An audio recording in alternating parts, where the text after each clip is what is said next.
આપણે સવારમાં પૂગી ગયા હતા મહુવા મશીન નાખવા અને આપણે ના પૂગ્યા હતા તો દુકાન માલિક જ નહોતા આવેલા ને અમે પછી બેઠા સવારમાં 1 કલાક દુકાન માલિક વાટે.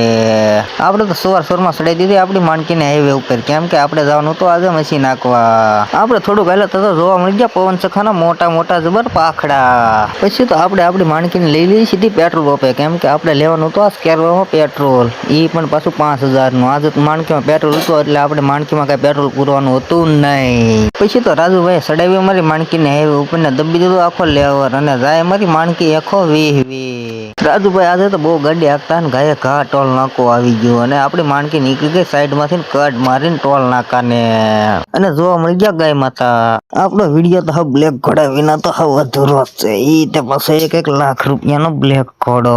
પછી તો આપણે પૂગી ગયા જ્યાં મશીન નાખવાનું હતું ત્યાં અને આપણે પૂગ્યા તો ના દુકાન માલિક જ નહોતા. પછી તો આપણે બેહવું પડ્યું દુકાન માલિક માટે 2 કલાક. પછી તો દુકાન માલિક આવી ગયા હતા ને પછી તો મેં બાપા સીતારામ નામ લઈને મારી દીધી કાંઈ એક હાથ દોરી. પછી મેં આખી દુકાનમાં 1 હાથ મારી દીધો ને પછી તો મેં આપી દીધું રાજુભાઈને મશીન. મેં કીધું લ્યો તમે હાંકો, હું તો હાવ થાકી ગયો. અને હા, ધમાલ મશીન હાંકવા માટે અમારો કોન્ટેક કરો. ઓલરેડી ડિસ્પ્લે ઉપર અમારો નંબર આપી દીધેલો જ છે, તો જલ્દી કોન્ટેક કરો અમારો.